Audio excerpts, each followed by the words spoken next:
Welcome back to the Hot Dish, Comfort Food for Rural America. I'm Heidi Heitkamp. And I'm Joel Heitkamp.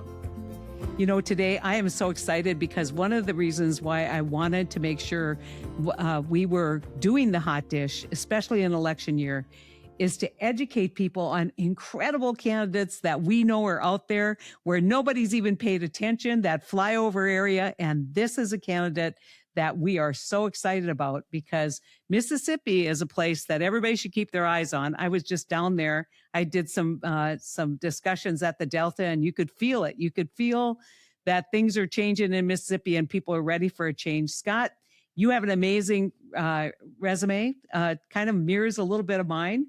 Although, in law and order and law enforcement, one in plus 15 districts as you were running for reelection as the DA. So you know how to run campaigns and you know why you're running. And so give the folks out there a pitch about why they should be following your race and maybe send you a few dollars. Listen, I appreciate Scott. that.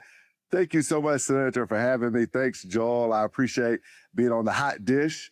And, the key is I know how to win tough races because when I ran in 2015 for district attorney, I ran against a 30-year incumbent and people thought I had no chance to win based on the demographics of the district. But I believed in Mississippi because I'm born and raised here, grew up in the community, the YMCA, just my parents are active. I just knew that we had more in common than people thought. And if I could work hard, get out my message, raise enough money where I could, tell people about myself and why I wanted to be DA, that I would have a much better chance than people realize. And I won that election, and then I was running on criminal justice reform, which was unique at the time, 2015, for a district attorney to say, listen, we got to be tough on violent crime because violence destroys families, it destroys communities. But we need to be smart on nonviolent crime. We got to make sure young people that make a first-time nonviolent mistake, they get a second chance, get the help they need to turn their life around. And we were able to win that election. And I'm proud to be serving as DA for 10 years. And it's the same recipe right now. You got to have an incumbent that is more than she's asleep at the wheel, but in reality, she is in Las Vegas using campaign finance funds to play at the roulette wheel, stay in five-star hotels, eat five-star restaurants. That's what the FEC report shows. So while we in a state are headed in the wrong direction because of these tariffs, because of the healthcare cuts, because of the damage to our economy, she's in Las Vegas worried about herself. And when you have that type of incumbent, if you can make the race about economic issues that unite Mississippians, I feel very confident we're going to win. And if you look at the primary results, Senator, we're in the right direction. People did not think we could do it. We increased turnout by 90%. We closed the gap by 20 points. Independent polling shows we are within 3 points. Mississippi is competitive this year. Well, Scott, I think Heidi's spot on right. Once people get to know you, they're going to want to maybe send you a buck or two on a national scale. So before I ask you a question here, tell people how to get in touch with you while we're sitting here having this conversation. Where do they go to fill out that form? Go to scottcolom.com, SCOTTCOLOM.com. Senator, I'm finally getting people to learn how to pronounce my name. James Carville has been a big believer in Mississippi, a big believer in my campaign, but he was calling me Colom for like 6 months. People are finally getting it. It's Colom, scottcolom.com. We are building something special in Mississippi, and it's the voters. Like you said, Senator, going to the Delta, I travel all over the state.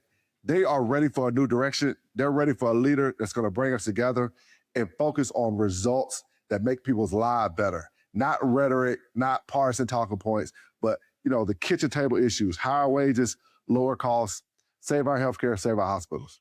Yeah. Scott, the Hot Dish was begun by, the One Country Project, and the focus was to be on rural. Mississippi is a rural state. I live in the Upper Plains and, we farm here. The farm economy is a huge part of it. when you look at Mississippi, we may be a long ways apart, but we mirror each other in so many ways. When you go out and you talk to those farmers, those ag producers, what are you hearing? Yeah, so I was in the Delta. I was in LaFleur County talking to, I think he said he's a fourth generation farmer. He passed it on to his kids. They do the farming now, but he still lived on the farm. And he was telling me they are in a state of emergency. They already were bad off because of the tariffs. The tariffs had took away, as you know, a reliable customer that's now not coming back.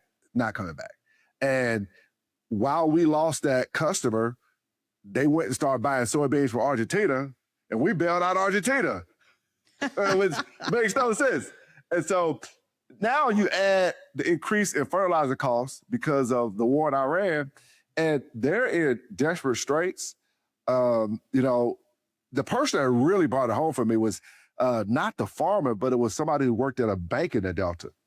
And what she told me is, I don't think Mississippians recognize the dire straits of so many of these farmers. They are so close to bankruptcy, so many of them. And the banks are looking at the balance sheet and saying, we can't continue to lend you money in this environment. And agriculture is such a big part of our economy, such a big part of our culture.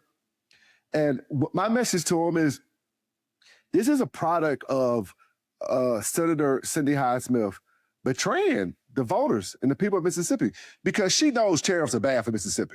They're bad. They have been terrible. Not only have they hurt our farmers, they've hurt small businesses, they've hurt consumers at the grocery store. And what the farmer in the Delta told me, I thought was a great way to put it. He said, listen, we got chaos for farming, we got chaos in small businesses, we got higher grocery prices. What did we get? What is the upside? We don't have higher manufacturing. Economy is not doing well. What is the upside? What did we get for the pain? We didn't get anything. And I think, so many times Joel and I heard it where we live, like, give him some time. Well, how much time are you willing to give him? Given that there doesn't seem to be a trend line here that's positive for the average American person, whether it's healthcare costs or grocery costs. So you obviously represent, or you're going to represent, the state of Mississippi. I don't think people really understand the demographics of Mississippi, kind of long term. And I just want to not get into a lot of racial discussion, but I think when you look at the Democratic Party and turnout for African Americans in Mississippi, they really feel like they haven't gotten anything from the Democratic Party. And so they look at Democratic candidates, say, well, what difference does it make? It's going to be the same thing. How do you overcome that image of Democrats, just taking advantage of demographics as opposed to actually delivering opportunity for people? That is the biggest challenge, because, I campaign all over the state. I mean, the beginning of my campaign, it got very little attention. And so what I did is I went boots on the ground, start going to community, listening to voters, showing up at the festivals, showing up at doing town halls. And, I always ask voters what mattered to them, right? And people, first of all, they're very surprised that he asked that question. They're like, what do you mean? Like, no, what matters to you as a voter? I'm like, nobody's ever asked me that. Let me think about that for a second. And the number one answer I get, is somebody who does what they say they're going to do. People do not trust politicians. And at first, I was like, man, how do I solve that? Because that's such a problem. And how do you gain trust? And so I started asking people, well, how do I gain your trust?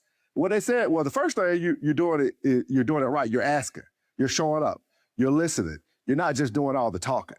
And they were like, do more of that. And I said, yes, ma'am. Yes, sir. And I just started even foot on the gas, no brakes, going to, Saturdays, I'm at 3 events a day. Sunday, I'm at 2 or 3 churches. And they're rewarding me. They're rewarding me because you look at the primary results. We did not spend nearly as much money as the incumbent senator did to get her voters out. We spent a lot less because, we didn't have as much. We increased turnout by 90%. Wow. And what the people of Mississippi are showing me is you've got to do paid media, because I have to make sure the voters understand the truth about me, because all she's going to do, she doesn't campaign. She hadn't done a town hall in 6 years. She doesn't want to listen to voters. What she's going to do is 30-second ads at the end of the campaign that try to divide and distract. So I do have to have enough money to respond with the truth about me and the truth about her. But I also have to get the people that you can't get with a TV ad. You got to show up and you got to listen to them. You got to make sure they understand you care about them. Can I just have you just for a minute explain the Mississippi primary system? Because I think a lot of people listening don't understand when you say, you increase turnout, what that looked like, and how you guys do your primaries. So we have an open primary system where you don't have to register with the party. So voters go to the polls and they have to choose whether they want to vote for a Republican or the Republican primary or the Democratic primary. In my race, I did not have what I would consider competitive primary opponents. I had people that ran, and I was a first-time statewide candidate. So the key for me is, how do I get excitement and enthusiasm to get people to vote for a Democrat, right? To get, because some of it is just about excitement. And then the other thing is, how do you persuade people that are on the fence to go vote for in a Democratic primary versus the Republican primary?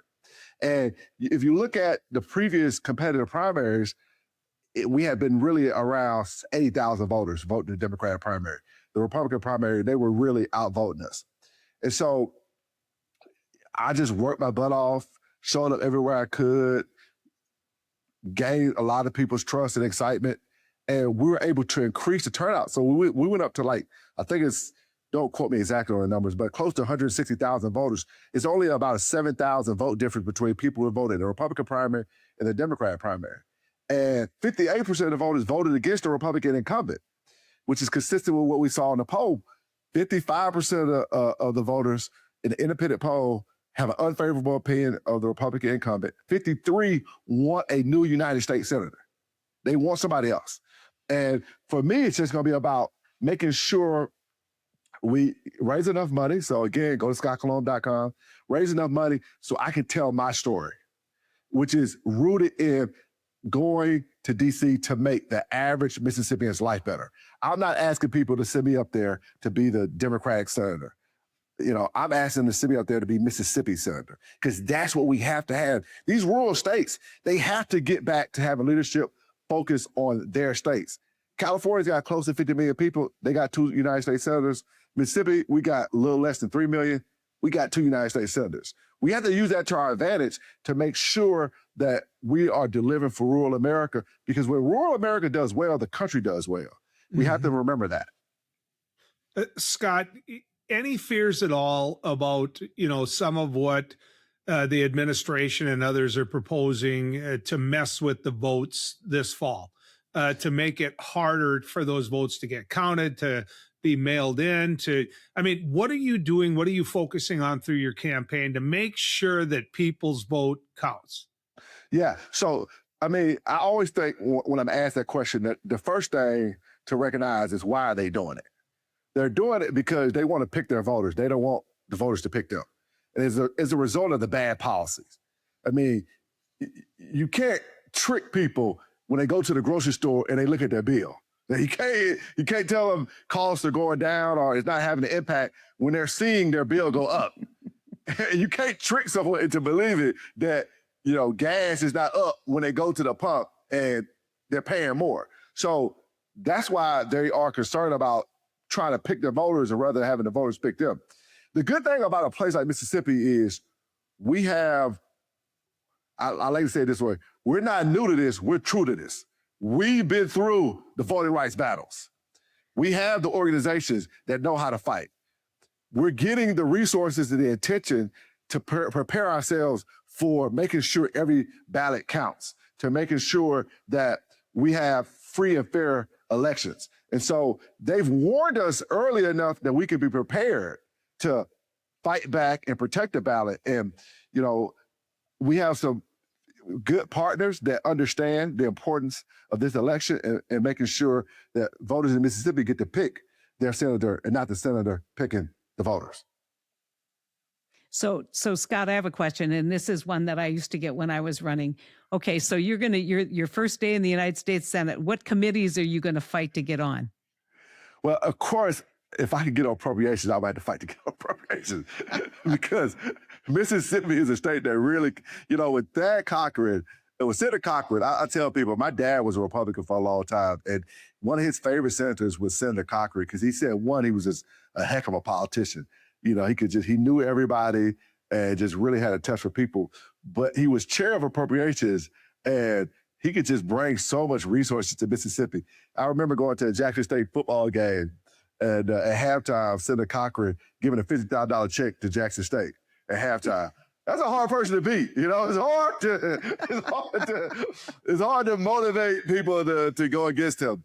And so, appropriation would be great. If not, I would probably want to do agriculture or armed services because those are big, important industries for Mississippi.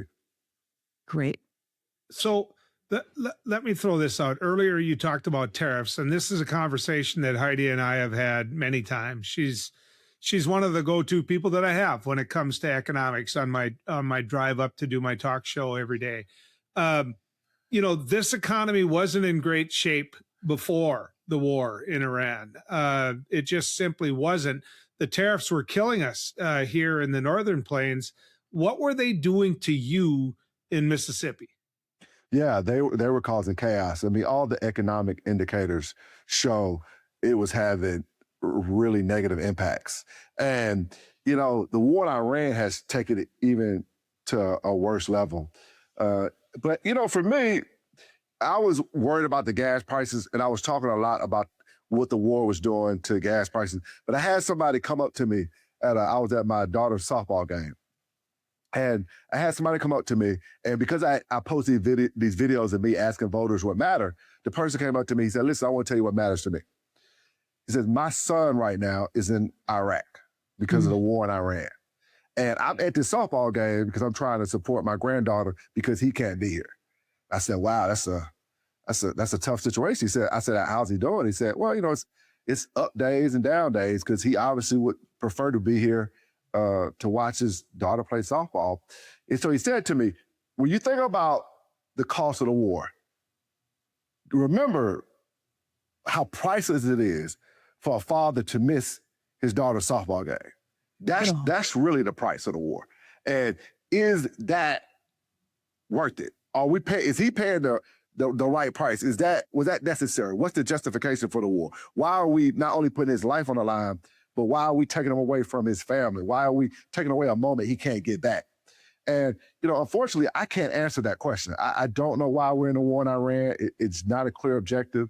And people like Senator Cindy Hyde-Smith, who's supposed to be our voice when it comes to these monumental decisions, she not done one town hall, no explanation as to why we're at war, what is it for, what are we going to get out of it, how's it best for America or Mississippi.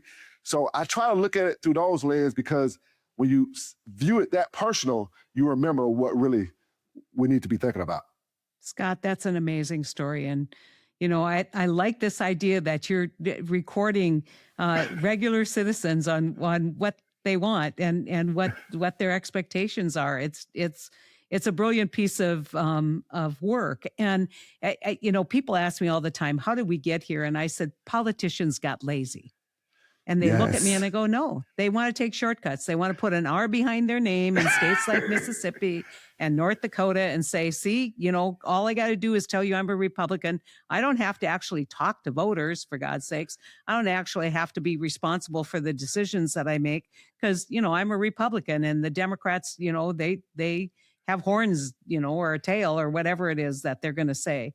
And so you're proving, and this is why a race like yours is so important, to prove the value of hard work in politics, the value of actually conversations and not asking people, well, are you a Democratic voter or a Republican voter? You're a person from Mississippi. I want your opinions. And that's just a classic example, I think, what you just gave about, and a reminder that the sacrifice as we're paying at the pump, it's not all monetary, that there are, 13 families now who don't have a loved one, 2 in our neighboring state of of Minnesota, and you see that pain, and they'll live with that pain the rest of their lives. And that young soldier will live with the fact that he wasn't there at that softball game. And so that's just such a important reminder of the cost of this conflict, of this war. Absolutely. It's I enjoy it. That's the other thing. Is that I love I campaigning. can tell, and they know it too, because you can tell. Yeah. It really, God has really blessed me because he's put people in my campaign and he's put people in my life that value, they help me learn. We have to center the voters. We have to center the voters. Too often, I started saying this in some of my campaign speeches, and I was shocked at how much people gave me applause. I said, listen, too many of our politicians are trying to be celebrities. We got to go back to centering the voters, making sure they understand we want to make their life better. We want to be public servants. And it's very important that I stay rooted in the voters. And part of what I do with my social media is some of it's me talking, but a lot of it's other people talking. Like, a barber cut my hair talking about hair? How it's going away quick. It's going away quick. I'm losing it quick.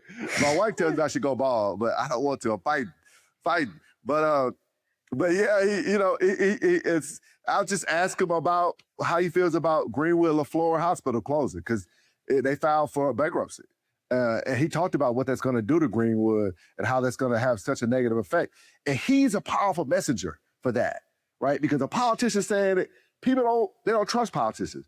But a barber saying it, they trust that because they know that person's in that community. They're going to feel the consequences of it. And so we got to center the voters. We have to center the voters. So, Scott, I have a question for you. But first, I'm sitting here with a pen and I forgot to write it down. What's your website again? ScottColom.com. You are great. I love y'all. ScottColom.com. There we go. I appreciate that. COLOM. .com. Appreciate y'all. So, absolutely. Scott, you walk into a gas station, you're in a Senate station, someplace like that, and there's four guys over in the corner and they're shooting dice and arguing about who's got to buy the coffee, right? Yeah, Every one of them has traditionally and, has consistently voted Republican. Right. You walk over, you sit at that table. What are you going to say to them? What are you going to do to convince them that, you know what, they need to make a change and that change needs to be you? Well, first of all, two of them don't even know who Senator Cindy Hyde-Smith is. They don't know.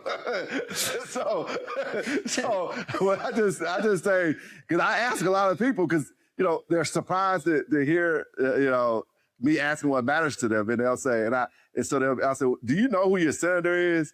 And a lot of them have no clue, right? So two of them don't even know who she is. So what I say to them is, listen, this is an important election. If you think things are going well, then either you can not vote or vote for the status quo, right? But if you think things are going poorly, you need to vote to go in a new direction. I'm your only option. I'm your only option. So, and they always tell me things are not going well, so I'm your option for the new direction. The people that do know Cindy Hyde-Smith, it's not much I have to say to convince them because they kind of have a really vague sense of what she does, and they know she's a Republican.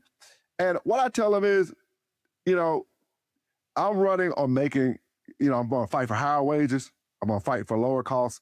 I'm not a supporter of the tariffs. I think we got to raise the minimum wage because it boosts all wages. I believe people should have affordable and accessible health care. That's going to be an impact for, even people with insurance in Mississippi. That's what I'm running on. And, if that sounds appealing to you and you want somebody that's going to fight for that, I'm your guy.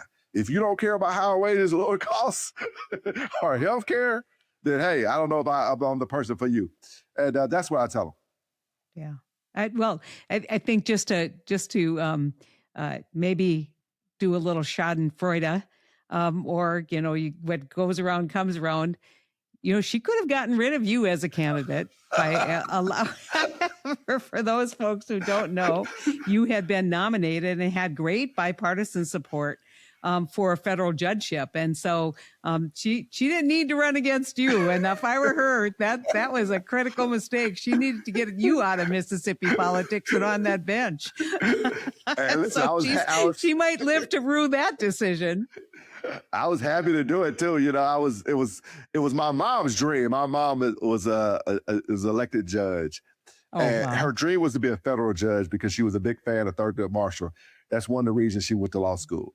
And she was so proud when it even got suggested that I could be a federal judge that she really encouraged me to do it, to explain the difference I could make. And like you said, I got bipartisan support. I mean, I got Congressman Benny Thompson, Senator Roger Wicker, former Governor Phil Bryant, the person that appointed her to the position, to support my nomination. It ain't easy to get them three people to agree. I think if you think that's easy, I got some beachfront property in the Delta I'll sell you if you think that's easy. But, you know, I will tell you though, it's not the reason I'm running, because it may be the reason my wife has let me do it, to be honest. She let me do it. But it was easy for me to forgive her for it just because I'm a Christian and because I see victims of violent crime forgive people all the time. And I understand that, you know, you're not entitled to something like that. And for me, it did wake me up to how poorly she was representing Mississippi because, you know, I was a district attorney. I got 2 young kids. I try to be a good father, a good son to my parents. I wasn't paying that close attention to how she was voting in D.C. But once she blocked me, I said, let me see how she does. and I saw that she voted against the infrastructure bill. I said, why would you vote against bringing billions of dollars to Mississippi? Then I saw that she was bragging about money that was coming to Mississippi that she voted against. Then I saw that she cut Medicaid for 140,000 Mississippians.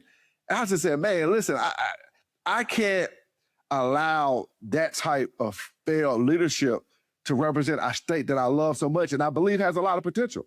I really believe that. I mean, when we win, one of the things I want people to understand, it's not going to be about me. It's not going to be this miraculous, you know, thing that I did. It's going to be the people of Mississippi. They are ready to go in a new direction. They are behind me 100%. And I'm just so blessed and so thankful. I mean, I had people last night, they did a barbecue fundraiser for me. A small business owner. I'm on barbecue for people just to get them there. And I just want them to get behind you. I want them to donate whatever they can.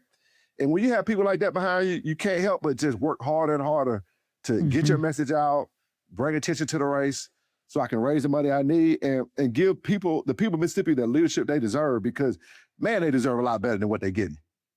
Well, Yeah. Yeah, I think anybody who didn't understand what we were saying about you being in a competitive race, I think we've convinced them in the last, 30 minutes that you are the real deal, but a breath of fresh air into a stale political system. You are, Scott, I can't wait to watch this race. It's going to be exciting. Thank you so much. Yeah. Listen, I want to say one final thing, if you don't mind, that's interesting. I tell people, I'm the most vetted person running for United States Senate. I was vetted by the FBI and the DOJ. To get the nomination to be a federal judge is no joke, the amount of vetting you have to go through. But And go let's ahead, add Joel, to sorry. that your wife. So- Yeah. That was the most important vetting that you had. Scott, Yes. I would ask you what your website is, but then I'd look foolish. But I will tell you this. Good luck to you, man. I mean, we need you. Man, God bless y'all. Thank y'all for having me. Thank you for the opportunity. And we just want you to know that we're on the north end of that watershed that sends all that water from the Missouri into the Mississippi. So we're connected. We're connected by water, and that's the lifeline of the country in the middle of this country. We are so excited. And, you know, you answered that question on what committees by telling me you're going on the Ag Committee if you can. So you're in my team. You're on my I team. appreciate y'all. God bless y'all. Thank y'all so much. God bless you. Good luck. Yeah. How exciting was Scott to talk to? I mean, just to put a smile on your face. You know what I really love that he said, Joel? He said he's out there having fun. He's out Yeah. there enjoying meeting people, visiting with people. I can just see the staff behind him trying to get him out of a room because he's too busy yakking it up and trying to, I think somebody with that level of enthusiasm. And the other thing he said, I'm not doing this because she didn't as a vengeful thing. I'm a Christian. I don't, she gets to do what she needs to do. But I started looking at her record, and that's what motivated me. He's just, he's our kind of people, Joel. Well, there's one other thing he said that stuck out to me, which is when I asked him about those 4 people shooting dice for coffee, I asked him what he would say to those 4 Republicans who have voted consistently Republican. And he said 2 of them would know his opponent. Well, I think he's right. Well, what I learned during that interview was that first thing is he'd walk up to him. Yeah. He would walk up to him and he'd talk to him. And I think that's the most important part, Heidi. Oh, I think he's hitting on all cylinders, and I would not bet against this guy. This is exciting. It's exciting for those of us who have struggled to find a foothold and find the right candidates in states like Mississippi and Missouri. And I mean, just go down the line to have somebody who is in it for the right reason, who is doing the work for all of us to help redefine what we care about in the Democratic Party. God bless him. Good on him.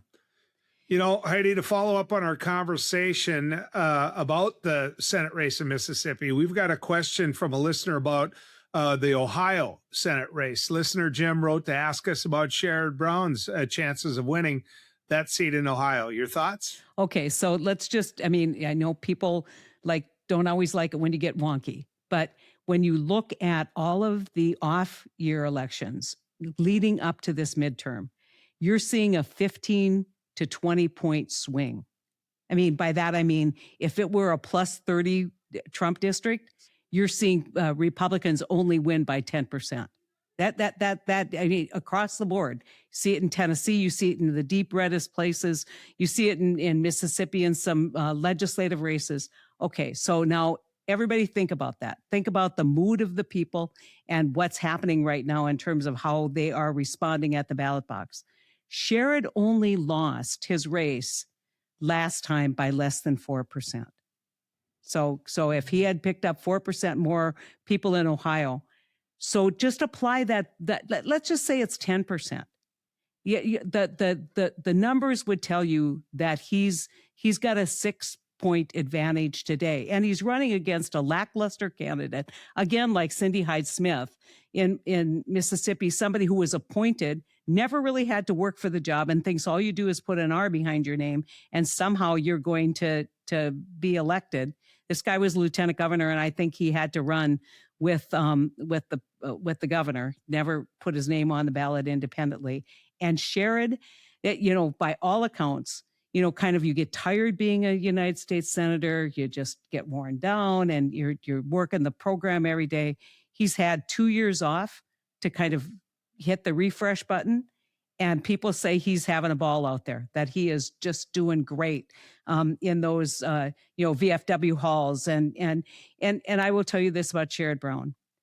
There is not an ounce of inauthenticity in that man. He believes in the working people of this country. He believes that we all do better when the working people do better. He used to stand up at caucus and say, remember to tip the hotel workers. He just never took a breath without fighting for working people. And people in Ohio know that. And I expect you're going to see Sherrod back, but you're going to see a renewed Sherrod, somebody who, now has had a chance to rethink why he would want to come to the Senate, and with a new vim and vigor and maybe a new bounce in his step to help working people. Well, I don't think there's any question that he's not going to be, nobody's going to outwork him. Nobody's going to, and no one knows Ohio better than him. And he's just genuine. I had a chance to meet him, and I have to tell you, it's hard when you meet him not to like him. And I think that plays in as well, Heidi. Yeah, so I think you look at Maine, and the Democratic primary in Maine got straightened out, and so now it's pretty clear who are the candidates going to be. Huge contrast in Maine between two candidates, one totally insider, and this is not a year to be an insider. This is not Yeah. a year to be a status quo candidate. And you look down in North Carolina, people shouldn't take that for granted. Roy Cooper, and they nominated somebody pretty moderate down there. The Republicans did, and so I'd say pay attention there. I think you're looking at Florida and Texas, lots of money. Are they possible? I don't know. Those of people who are listening saying, where could I throw, 100, 200 bucks? Look where nobody else is going. That's what I would say. And people took a leap of faith with me when no one thought I could win. And I was able to win because people helped. But exactly what Scott was talking about, the people who held barbecues, they did what they could. And that kind of support you never forget. And it makes all the difference in a Senate race. And everybody thinks it shouldn't, but it does. Thanks for joining us today on The Hot Dish, brought to you by One Country. You can learn more about us at onecountryproject.org. And be sure to follow us on Substack, YouTube, Facebook, and Blue Sky. And we're going to be back next week with more Hot Dish comfort food for rural America.